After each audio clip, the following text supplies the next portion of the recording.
ऐसा क्या कर दिया है मोदी जी ने जो कि रातों रात इनके अपने भक्त इनको मौलाना मोदी कह करके बुला रहे हैं। सीरियसली मौलाना मोदी, सोशल मीडिया पे ट्रेंड्स चल रहे हैं इस टाइम पर मौलाना मोदी के। क्लाइमैक्स जानने से पहले थोड़ी सी कहानी सुन लो, अभी क्लाइमैक्स भी बता दूंगा आपको। मैटर यहां पर यह है कि आने वाले कुछ दिनों में ईद आने वाली है और बीजेपी माइनॉरिटी मोर्चा जो है इससे पहले एक ड्राइव शुरू कर चुका है जहां पर सौगात ए मोदी किट्स यहां पर बांटे जा रहे हैं गरीब मुसलमानों के बीच में। सौगात ए मोदी। अभी थोड़े दिन पहले इनके अपने योगी आदित्यनाथ उर्दू के खिलाफ पता नहीं क्या क्या बातें कर रहे थे और यहां पर बैठकर ये लोग सौगात ए मोदी कर रहे हैं। अबे क्या चल रहा है इनकी पार्टी के अंदर? अब क्योंकि ये लोग हिंदुओं से वोट मांगते हैं, हिंदुओं के नाम पर वोट मांगते हैं, मुसलमानों को डरा डरा कर वोट मांगते हैं, तो जब ये सौगात ए मोदी की न्यूज सामने निकल कर आई है तो भक्तों का गुस्सा भी निकल कर सामने आ रहा है और इसीलिए लोग इनको यहां पर मौलाना मोदी बुला रहे हैं। अब भक्त एग्जैक्टली यहां पर क्या कह रहे हैं और कैसे बीजेपी आईटी सेल के पेजेस ही मौलाना मोदी कर रहे हैं, उससे पहले आपको दिखाना चाहता हूं कि आखिरकार सौगात ए मोदी का पूरा एक कार्यक्रम क्या है। आपकी स्क्रीन के ऊपर यह है बीजेपी माइनॉरिटी मोर्चा के नेशनल प्रेसिडेंट। आप ऐसे समझ सकते हो कि जैसे एंड्रयू टेट के घर में कोई महिला है, इनकी यहां पर हैसियत भी उतनी ही है भारतीय जनता पार्टी के अंदर। सबका साथ सबका विकास। मोदी जी यहां पर सबके त्योहारों में शामिल होना चाहते हैं। मोदी जी सेक्युलर बन गए हैं एकदम से, लेकिन मोदी जी हिंदुओं के त्योहारों में शामिल नहीं होना चाहते। 3 साल पहले अमित शाह ने यहां पर वादा किया था कि यूपी में इलेक्शन जीत गए तो हम लोग आपको फ्री में सिलेंडर देंगे होली पर, लेकिन वो सिलेंडर आज तक नहीं मिला है। 3 होलियां आकर के निकल चुकी हैं, लेकिन इनके सिलेंडर पता नहीं कहां गैस भरवाने रह गए। अब आपको दिखाना चाहता हूं आपकी स्क्रीन के ऊपर जयपुर डायलॉग्स और बीजेपी आईटी सेल का ये जाना माना मेंबर है। आपकी स्क्रीन पे क्या लिखता है? BJP has decided to give Saugat e Modi kits to 32 lakh Muslims on the occasion of Eid. The campaign will start from Delhi. No change even after reduced number in 2024. Get Hindu votes and start appeasing Muslims. मतलब सीधा सीधा यहाँ पर मोदी जी को criticise करने का काम किया जा रहा है। कम सीटें मिलने के बावजूद भी इनको अकल नहीं आई है, हिंदुओं से वोट ले लेते हैं, उसके बाद मुसलमानों को अपीस करने चल देते हैं। और ये जो सुलगन आपको दिखाई दे रही है ना, ये सिर्फ मोदी जी से सुलगन नहीं है, इस टाइम पर पूरी बीजेपी एक सेकुलर रंग में रंग चुकी है। और ये बात बीजेपी के जो भक्त थे, आईटी सेल के जो लोग हैं, इनको पसंद नहीं आ रही, हजम नहीं हो रही। हाजमोला की गोली ला कर दो भैया। अब इस जयपुर डायलॉग्स के नीचे और जो भक्त हैं वो क्या क्या लिखते हैं ये भी आपको दिखाना चाहता हूं। इसके नीचे एक बंदा कमेंट करता है जिसका नाम है द विजिलांते, एंड मैंने इसके प्रोफाइल को देखा तो पता चला कि ये मोदी जी का समर्थक है, पहले का बीजेपी का समर्थक है। काफी सारे इसने मोदी जी के ट्वीट्स को रिट्वीट करा हुआ है। ये लिखता है यहाँ पर एज एक्सपेक्टेड फ्रॉम मौलाना मोदी। नीचे एक स्क्रीनशॉट शेयर करता है जिसमें लिखा हुआ है भारत से बांग्लादेश को 11,500 टन चावल की खेप पहुंची।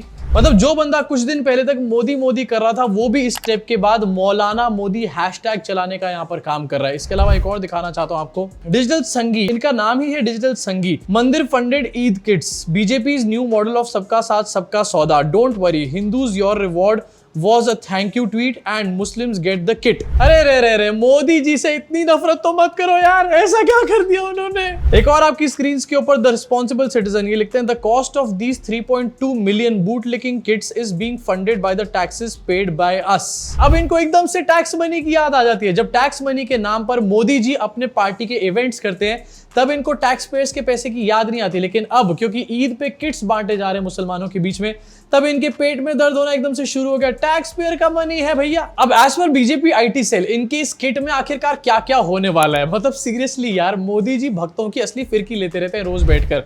इनके किट में यहाँ पर होने वाले फूड आइटम्स, क्लोथ्स, वर्मिसिली यानी कि जवे, डेट्स होने वाले हैं, ड्राई फ्रूट्स होने वाले हैं, शुगर होने वाली है, suit material for women, kurta pyjama for men. इतनी सारी चीजें मोदी जी अपने इस किट में बांटने वाले हैं। सौगात ए मोदी बांटा जा रहा है यहां पर, लेकिन हिंदुओं को होली पे क्या मिला था? ठुल्लू। अब जैसे मैंने बताया कि सुलगन सिर्फ एक ही रीजन से नहीं है, एक और आपको दिखाना चाहता हूं।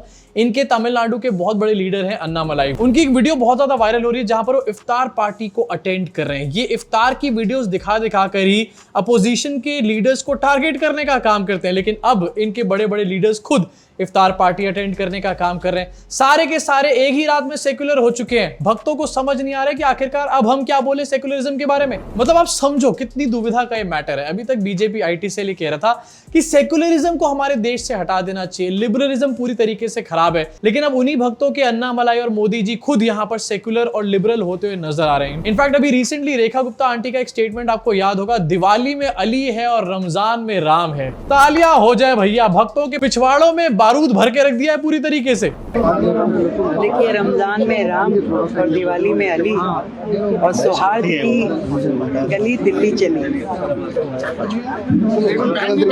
रमजान में राम है, दिवाली में अली, सौगात की गली दिल्ली चली। ये बात बोलने के बाद इनके भक्त उस बाथरूम में बैठ करके रोए होंगे जो कि शीश महल के अंदर इन्होंने बताया था। अब जहां पर मौलाना मोदी की वजह से कुछ भक्त इस टाइम पर बहुत ज्यादा परेशान है, कुछों का तो आज सुबह प्रेशर भी चढ़ चुका होगा। आगे चल के मैं बात करना चाहता हूं यहां पर कुणाल कामरा के बारे में, क्योंकि भैया कुणाल कामरा असली प्रॉब्लम है। कहां तुम लगे हुए हो हमारे देश में कि प्रॉब्लम्स बहुत सारी हैं, सड़कों पे गड्ढे हैं, किसी को नौकरी नहीं मिल रही, सारी प्रॉब्लम कुणाल कामरा है। वो यहां से हट जाएगा, सब ठीक हो जाएगा, हैप्पीनेस इंडेक्स में हम लोग छप्पड़ फाड़ के ऊपर निकल जाएंगे। अब कुणाल कामरा के पुतले को यहां पर फूका जा रहा है, कुणाल कामरा मुर्दाबाद के यहां पर नारे लगाए जा रहे हैं। मतलब कुणाल कामरा की वो वीडियो शायद 1-2 मिलियन चल के रुक जाती, लेकिन ये जितनी बात कर रहे हैं कुणाल कामरा को ट्रेंडिंग रखने वाले अगले कुछ दिनों तक। कुणाल कामरा मुर्दाबाद, कुणाल कामरा मुर्दाबाद, मुर्दाबाद मुर्दाबाद, कुणाल कामरा मुर्दाबाद, मुर्दाबाद, कुणाल कामरा मुर्दाबाद, मुर्दाबाद मुर्दाबाद। देश के गद्दारों को जूते मारो, सालों को देश के गद्दारों को जूते मारो। भाई वो सब तो ठीक है, समझ में आ रहा है, लेकिन ये तमिलनाडु कैसे पहुंचेगा भाई, ये तो बताओ ना। अब अगर आपको लग रहा हो कि कुणाल कामरा वाला मैटर खत्म हो चुका है, चलो अब फाइनली महाराष्ट्र की सरकार कुछ रियल वर्क करने वाली है, रियल इश्यूज पे काम करने वाली है, तो आप क्या सोच रहे हो यार, ऐसा कुछ भी नहीं होने वाला। कुणाल कामरा का मैटर ही चलता रहेगा, क्योंकि बाकी मैटर्स से छुपाना जो है सारी चीजों को। महाराष्ट्र सरकार अभी कह रही है और मंत्री कह रहे हैं बड़े बड़े निकल के कि कुणाल कामरा को सीरियस पनिशमेंट यहां पर दी जाएगी। जोक मारने के लिए सीरियस पनिशमेंट, यहां पर लोगों को मार दो तो कोई punishment. We also enjoy comedy.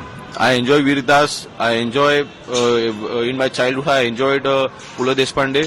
But this is not kind of comedy which will be tolerated in Maharashtra. अबे भैया ये कैसे भक्तों के मसीहा है, ये तो यहाँ पर स्टेटमेंट के बीच में खुद ये कह रहे हैं कि I also enjoy comedians, I enjoy Vir Das. Vir Das से बीजेपी आईटी सेल और बीजेपी के लोग सख्त नफरत करते हैं, और यहाँ पर ये मंत्री जी कह रहे हैं कि ये वीरदास को एंजॉय करते हैं। मुझे तो लग रहा है कि यार इन्हीं लोगों ने कुणाल कामरा से वीडियो बनवाई है और यही लोग जो है भक्तों के असली मजे ले रहे हैं। यहां चल रही है असली स्टैंड अप कॉमेडी। अब देखो बीजेपी में ना एक ही प्रॉब्लम है, यहां पर कोई भी एक सीएम अगर ज्यादा एकदम से पॉपुलर होने लग जाए तो दूसरे स्टेट के सीएम को इनसिक्योरिटी होने लग जाती है और वो भी एकदम से सामने आ जाता है। अब ये पता चला है कि योगी आदित्यनाथ ने भी कुणाल कामरा वाले मैटर के ऊपर अपनी टिप्पणी करी है। क्या जरूरत है सर, आप महाराष्ट्र में नहीं रहते, आपके ऊपर चलो टिप्पणी करी गई थी वो एक अलग बात है, लेकिन आप इस मैटर में क्यों कूद रहे हो? ऐसा लगा कि यहां पर योगी आदित्यनाथ किसी और की नहीं बल्कि बीजेपी के लोगों की बात कर रहे हैं। फ्रीडम ऑफ एक्सप्रेशन को एक्सप्लॉइट किया जा रहा है, दूसरों को टारगेट किया जा रहा है फ्रीडम ऑफ एक्सप्रेशन की आड़ में। इस तरीके की बातें योगी जी, ऐसा लग रहा है आप मोदी जी के बारे में बात कर रहे हैं, प्लीज मत करिए, इससे तो अच्छा आप कोई स्टेटमेंट ना ही देते। अब जहां पर महाराष्ट्र में इस टाइम पर इतना बखेड़ा चल रहा है, उसके बीच में आपको बताना चाहूंगा इस टाइम पर हाउस भी चल रहा है और हाउस के बारे में कोई भी बात नहीं कर रहा है। रिसेंटली अमित शाह ने एक स्टेटमेंट दिया हाउस में, जहां पर उन्होंने विपक्ष से बात बोली कि अगले 15-20 साल तक हमने ही सरकार को चलाना है। 5 साल पहले तक तो सर कह रहे थे कि अगले 50 साल तक हम ही सरकार में रहने वाले हैं, 5 साल के अंदर 30 साल कम कर दिए सीधा। कहीं ऐसा ना हो कि अगले 5 साल बाद ही 5 साल पर ही टिके रह जाए। मैं उनको बताना चाहता हूं कि समय के साथ जो इमारत की मरम्मत न हो तो इमारत ढह जाती है।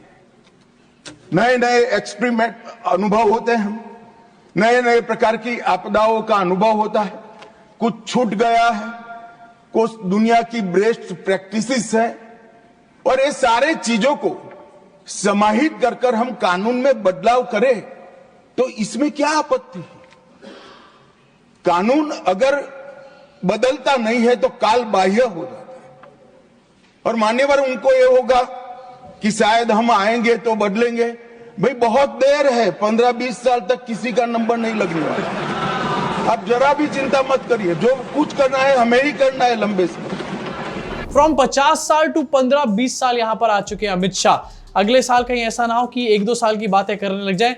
मोदी जी चुप करवा लो जरा इनको। अब वैसे यहाँ पर बात करी जा रही है विपक्ष से और ये कहा जा रहा है कि तुम लोग तो 15-20 साल तक नहीं आने वाले। आप लोगों को लग रहा होगा कि यार विपक्ष के साथ ऐसा क्यों कर रहे हैं अमित शाह, लेकिन आपको बता देना चाहता हूं कि ज्यादा सिंपैथी करने की जरूरत नहीं, क्योंकि ये जो सारे के सारे नेता है ना, चाहे कांग्रेस हो बीजेपी हो, अल्टीमेटली सब एक तरीके के लोग ही होते हैं। जब इनके फायदे की बात जहां पर आती है ना, वहां पर ये सब एक दूसरे की हाँ में हाँ मिलाना शुरू कर देते हैं। रिसेंटली यही हुआ, ये न्यूज कहीं पर भी नहीं आई और आपको दिखाना चाहता हूं। सेंट्रल गवर्नमेंट ने नोटिफाई कर दिया है कि वो सैलरीज बढ़ाने वाला है, एमपीज की भी और एक्स एमपीज की भी सैलरी बढ़ने वाली है यहां पर। और इस नोटिफिकेशन में ये भी बताया गया कि ये चीज बैक डेट से अप्लाई करी जाएगी, यानी कि 1 अप्रैल 2023 से इस चीज को अप्लाई किया जाएगा। इसमें ये भी बताया गया कि अभी जो मंथली सैलरी होती है एक एमपी की, वो 1 लाख रुपए होती है, उसको बढ़ा करके 1,24,000 कर दिया जाएगा।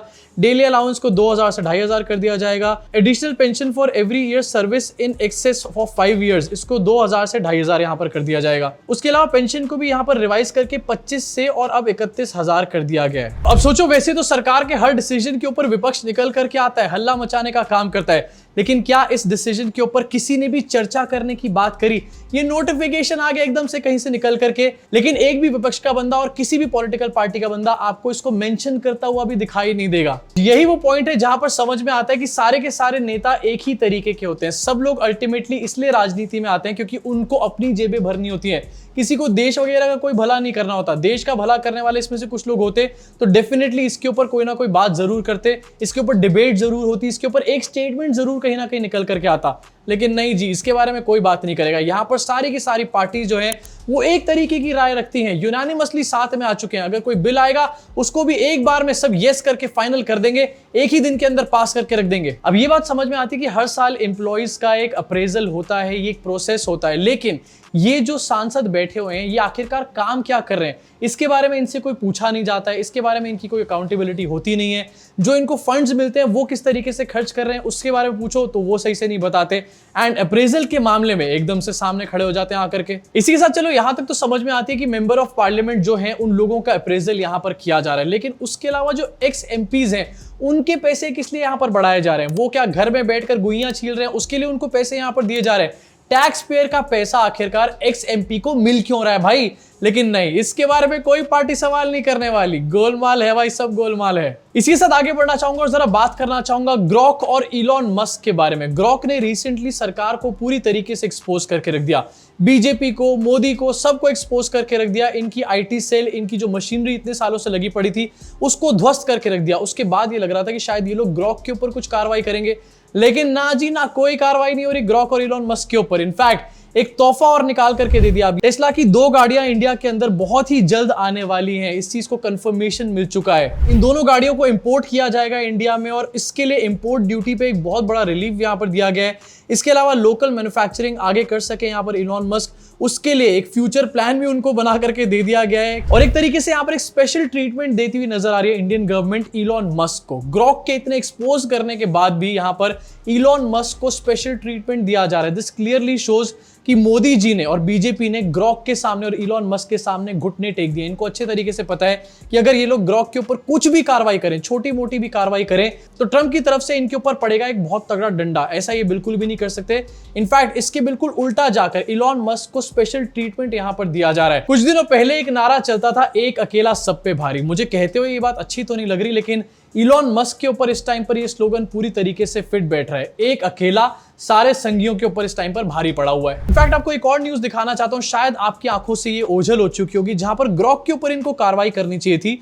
अब सरकार की तरफ से ये न्यूज आ रही है कि ग्रॉक से पूछे फालतू के सवाल तो होगी कार्रवाई। सरकार कर रही है बड़ी तैयारी। मतलब ग्रॉक के ऊपर कोई कार्रवाई नहीं करी जिसने सारी इंफॉर्मेशन निकाल करके दी, लेकिन अगर तुम लोग सवाल पूछोगे तो तुम्हारे ऊपर कार्रवाई हो जाएगी, क्योंकि ग्रॉक को हम कुछ बोल नहीं सकते ना। अब आप जरा मुझे बताओ नीचे कमेंट सेक्शन में कि क्या सरकार कभी भी ग्रॉक के ऊपर या फिर इलॉन मस्क के ऊपर कार्रवाई करेगी, और अगर कार्रवाई नहीं करने वाली तो क्या इस बात को मान लिया जाए कि मोदी जी ने इलॉन मस्क के और ट्रंप के सामने घुटने टेक दिए हैं? एंड आखिरकार इसका फ्यूचर क्या होने वाला है? क्योंकि अगर इस तरीके का सिनेरियो देखने को मिला तो आगे आने वाले टाइम में इलॉन मस्क और ट्रंप हमारे को दबाते चले जाएंगे। क्या हम इसी तरीके से दबते चले जाएंगे? लेजर लाइट कब निकलकर सामने आएंगी मोदी जी की? इसके ऊपर एक बड़ा सवाल निकलकर खड़ा होता है। आपका क्या सोचना है इसके बारे में? नीचे कमेंट सेक्शन में अपनी भड़ास को पूरी तरीके से निकाल डालो। और हाँ, जाते जाते आपसे 2 अपील करना चाहता हूं। अगर आप चाहते हो कि सच्चाई और लोगों तक पहुंचे, YouTube इस वीडियो को और लोगों तक रिकमेंड करे, तो वीडियो को लाइक जरूर करना। साथ ही अगर आपकी कैपेसिटी में हो तो प्लीज आगे आइए, चैनल को ज्वाइन करिए, या फिर सुपर थैंक्स करके भी आप हमारे को फाइनेंशियली सपोर्ट कर सकते हैं। अगर आप लोग नहीं कर सकते तो सब्सक्राइब करके बेल आइकन दबा दो, वो तो बिल्कुल फ्री है और सच्चाई को बढ़ावा यहां पर मिलता ही रहेगा। मुलाकात होगी आप सब लोगों से इस चैनल के अगले वीडियो में।